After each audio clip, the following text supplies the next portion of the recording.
예, 안녕하십니까. 오늘부터 누가복음을 강의하도록 하겠습니다. 누가복음은 이제 인자의 복음이라는 그런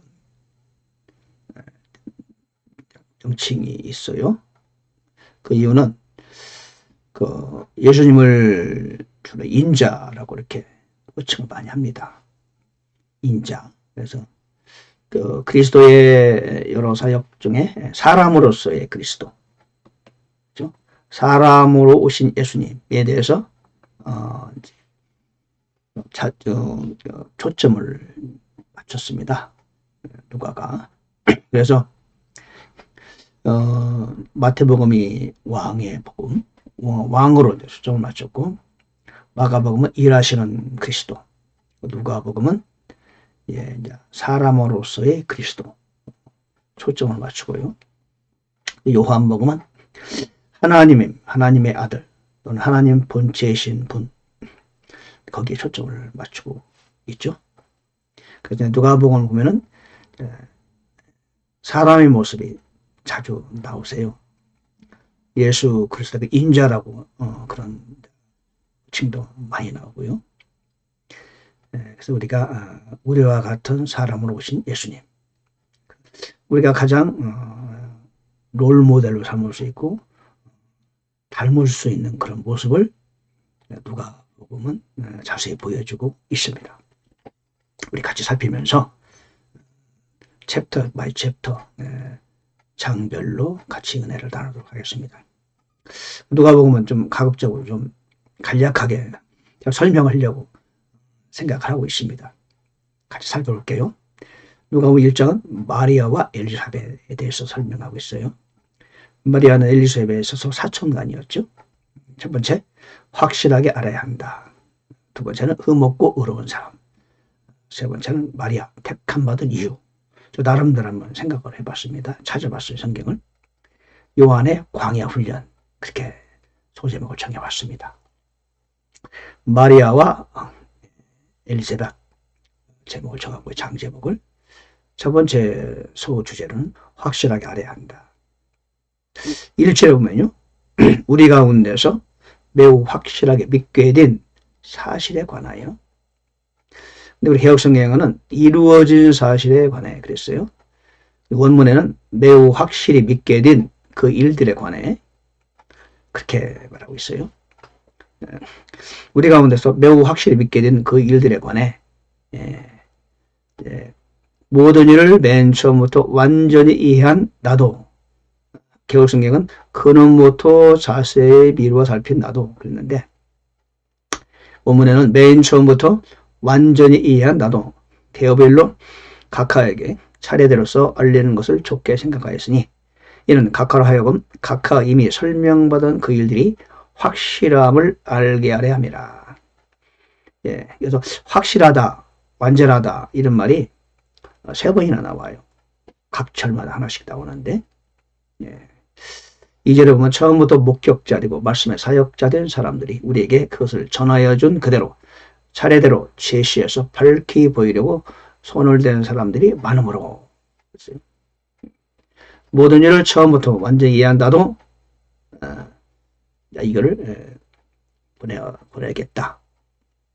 그 이유는 각각께서 이 일을 확실함을 알게 함이라.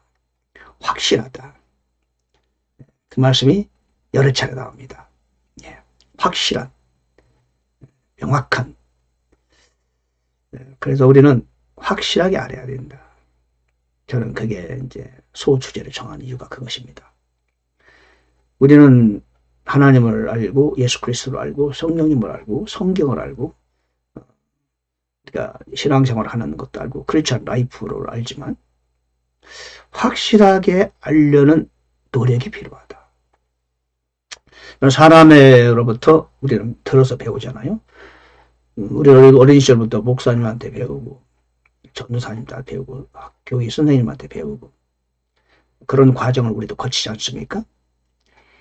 그런데 제가 이제 연구를 해보고 다른 책을 만들고 주석도 이제 편집도 해보고 그렇죠. 성경 전체를 이렇게 전집률을 이제 만들어보고 그러면서 원어도 연구해보고 미 영어 여러 사본 찾아보고 해보니까 사람으로부터 배운 거는 확실치 않아요. 저는 신학교를 참 20개 이상을 다녔습니다. 한국에서, 뉴질랜드에서, 미국에서 정말 20개 이상을 다녀봤는데 역시 신학교라 해서 정확히 명확하게 확실한 걸 가르치는 게 아닙니다. 여러분 그거 꼭 잊지 마시기 바랍니다. 오히려 신학교에서 잘못 배우는 경우가 훨씬 더 많아요. 현재 신학교는. 여러분 유럽의 신학교 보십시오. 유럽의 독일을 중심으로 한 튜빙겐 대학, 하이델베르크 대학 그런 아주 세계적으로 유명한 대학이죠. 유럽의 신학이 가장 앞섰거든요. 근데 지금 유럽이 어떻게 됩니까? 신학이 완전히 성경을 그냥 걸레만 들었어. 완전히 자기들이 사람이 성경을 더 이상 믿을 것이 안 된다 이런 식까지 됩니다. 자유주의 신학이 가장 먼저 태동한 곳이 독일입니다. 지금 독일의 신학교를 다 문 닫았어요. 교회도 다 문 닫고요. 술집이 되고 캐톨릭에 넘어가고 그렇습니다. 얼마 전에 한 주 전에 제가 아주 가까운 사람이 독일에 다녀왔는데 한국인 교회도 가보니까 그냥 그렇고 현지인 교회도 그렇고 하나님을 섬기는 게 더 이상 그런 문화는 없답니다. 그러니까 믿을 수가 없는 겁니다. 왜 그랬을까요? 인간의 과학적 사고방식의 이성이 성경 위에 군림하는 겁니다. 사람에게 배우면은 자칫하면은 오히려 낭패를 당하는 경우가 있다. 미국의 신학교도 마찬가지입니다. 한국은 어떨까요? 미국의 영향을 그대로 받고 있죠. 현재 지금 우리는 그러한 상황 속에서 살고 있습니다. 여러분, 저나 여러분 똑같죠. 그러므로 우리는 확실히 알아야 되는데 또 어떻게 믿어야 되느냐, 누구를 의지해야 되느냐, 성경을 연구해야 됩니다. 우리가 성경을 기도하고 연구하면 성령께서 지혜를 주시고 알려주시죠. 그래서 저는 여기서 이제 보통 1, 2, 3절 이 이제 주제를 가지고 다루는 분들은 많지 않죠. 확실히 알아야 된다.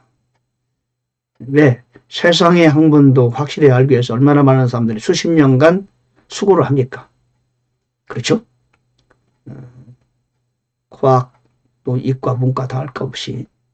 근데 하물며 하나님에 관하여, 그리스도에 관하여, 구원에 관하여, 영생에 관하여 우리가 이미 기존에 우리의 주님 말씀을 더 깊이 연구해서 확실히 나의 것을 만들어야 된다. 그래야 올바른 길을 갈 수 있죠. 그래야 우리 자녀를 가르치고 나에게 보내신 하나님의 양떼들을 가르칠 수 있죠. 우선 나라도 살아야죠. 바른 길을 가야. 더구나 마지막 때가 올수록 얼마나 이단 사설이 많습니까? 각종 인간 신학이 난무합니다. 믿을 수 있는 것이 없습니다. 정통 교회의 간판을 걸고도 비성경적인 것을 가르치는 것이 얼마나 많습니까? 그래서 우리는 여러분 나 자신과 내 가정을 지키기 위해서라도 기도하며 말씀에 심취할 필요가 있습니다. 왜요? 확실히 알기 위해서. 1절 누가복음 1장 1절에 우리 가운데 매우 확실히 믿게 된 그 일들에 관해. 3절 모든 일을 완전히 이해한 나도. 4절 설명받은 그 일이 확실함을 알게 하려 함이라. 확실, 완전 이런 말씀이 단어가 누가복음 펼치자마자 처음부터 등장합니다. 여러분 우리도 확실히 알 필요가 있습니다. 두 번째 흠없고 어려운 사람. 이제 사가랴 유대왕 헤롯 시대에 아비야 계열에서 사가랴 하는 이름의 어떤 제사장이 있었다. 그의 아내는 아론의 딸들에 속하고 그녀의 이름은 엘리세벳이더라. 그들이 둘 다 모든 명령과 규례 안에서 흠없이 걸으며 하나님 앞에 의롭더라 그랬습니다. 흠없이 걸었다. 의로운 사람이었다. 사가랴와 엘리사벳. 그들은 침례 요한의 이제 부모님이 되는 거죠. 엘리사벳이 수태하지 못하므로 그들에게는 아이가 없었고 그제 그들이 둘 다 매우 연로하더라. 그런데 그들에게 하나님께서 아들을 주시죠. 그 아들이 누군지 아시죠? 바로 침례 요한이죠. 예, 아주 뛰어난, 예수님 전까지 여자가 낳은 자 중에 가장 높다 라고 칭찬 듣는 침례 요한을 그들이 이제 엘리사벳이 수태하고 생산하게 되죠. 그들이 어떤 사람이냐? 흠없이 걸으며 하나님 앞에서 의롭더라. 물론 구약에서 흠없이 걸었다 해서 완벽한 사람은 없지요. 이들은 좀 구약을 살고 있는 사람들 아닙니까? 그럼에도 불구하고 하나님께서는 흠없이 걷고 의로운 삶을 사는 사람을 기뻐하신다. 오늘날도 마찬가지죠. 물론 우리는 죄를 짓고 실수할 수 있지만 그럼에도 불구하고 하나님께서는 우리를 흠없이 걸으며 의로운 삶을 사는 사람을 더 기뻐하시는 거죠. 그래야 하나님께 영광이 되니까요. 그래서 흠없고 의로운 사람, 이 단어가 제 마음속에 와 닿습니다. 그래, 내 힘으로는 어렵지만 내 안에 계신 성령님을 의지해서 우리는 흠없고 의로운 사람이 되어야 되겠다. 이 구약시대에 아직 성령이 오시지 않았음에도 불구하고 사가랴와 엘리사벳은 하나님이 보시기에 모든 명령과 규례 안에서 흠없이 걸으며 하나님 앞에 의롭더라는 칭찬을 듣고 있습니다. 하물며 성령이 내 안에 계신데 그분이 우리를 도와주는데 우리 역시 흠없고 의로운 삶을 살아야 되겠다. 그런 생각이 들었습니다. 예. 택함 받은 마리아. 이제 28절에 보니까 크게 호의를 입은 자여 평안할지어다. 주께서 항상 너와 함께 하시니 네가 여자들 가운데 복이 있도다. 30절 두려워하지 말라. 네가 하나님께 호의를 입었느니라. 보라 네가 수태하여 아들을 낳고 그 이름을 예수라 하라. 예, 그렇게 천사를 통해서 수태 고지를 하는 거죠. 근데 왜 하나님은 마리아를 택했을까? 저는 거기에 관심이 갔어요. 왜 수많은 사람들이 유대 땅에도 이스라엘 전역에도 있을 터인데 왜 하필 마리아를 택한 이유가 무엇일까? 도대체 마리아 그녀는 어떤 사람이었길래 아직 어린 나이였는데 그죠? 누구길래 왜 그를 택했을까? 이유가 있을 거 아니겠어요? 그래야 우리가 배우지요. 그래서 보니까 38절에 보니까 거의 약간 그 힌트가 나와요. 마리아가 이르되 주의 여종을 보소서 당신의 말씀대로 그 일이 내게 이루어지이다. 좀 엄청난 지금 놀라운 소식을 마리아에게 전해줘요. 그죠? 상상할 수 아직은 결혼 전이잖아요. 그런데 아이를 가질 수 있대요. 아이를 낳는데요. 그 아이가 나면은 어떤 아이라 그러니까 조상 다윗의 왕조를 그에게 주고 가장 높으신 이의 아들이라 불린대요. 이건 경천동지할 일이 지금 어린 마리아에게 지금 일어난다고 하는 거예요. 근데 마리아는 그대로 받는 겁니다. 그 어린 나이에 참 그 놀라운 얘기를 그대로 받습니다. 그리고는 주의 여종을 보소서 당신의 말씀대로 그 일이 내게 이루어지이다. 그다지 큰 고민했다는 장면이 없어요. 이루어집니다. 예, 얼마나 겸손했으면, 얼마나 그 영어로 충만하면은 그 상상 이상, 이성적으로 과학적으로 전혀 이해할 수 없는 그런 일들을 이루어지겠습니다.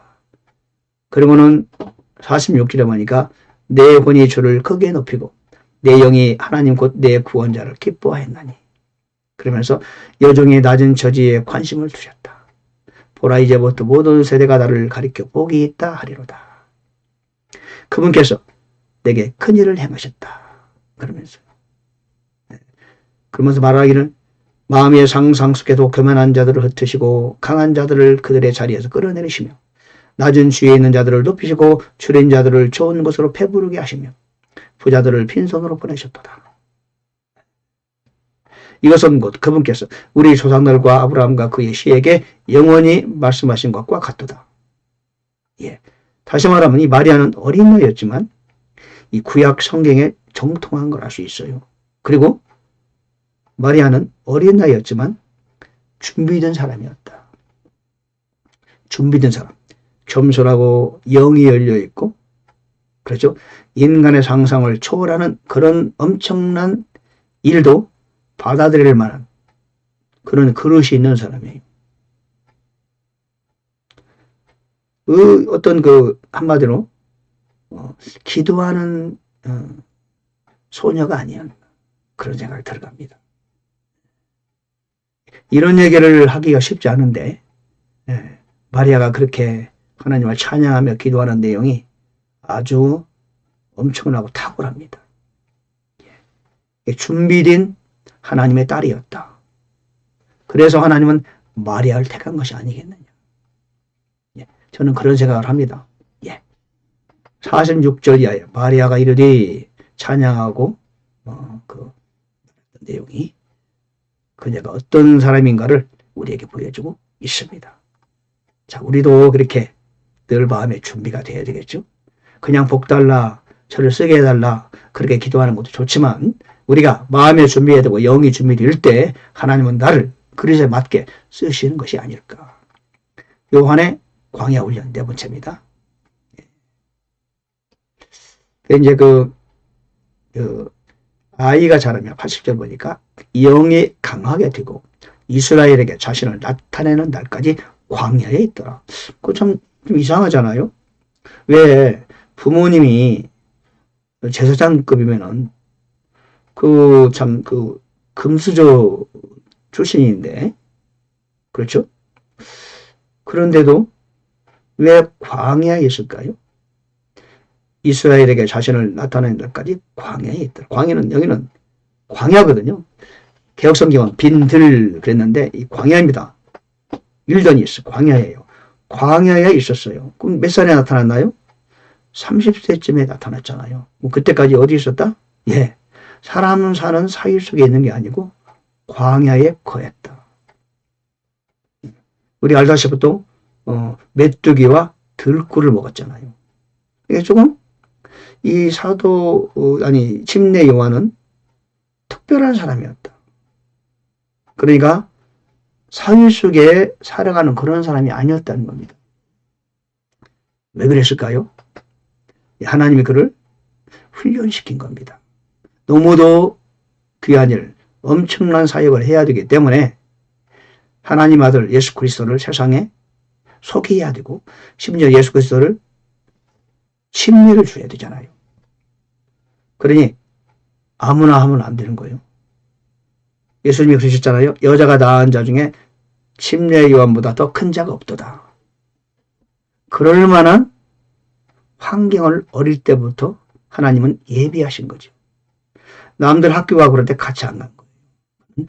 광야에 있었다. 그러니까 침요한이 어느 날 갑자기 척 나타난 게 아니라는 거죠.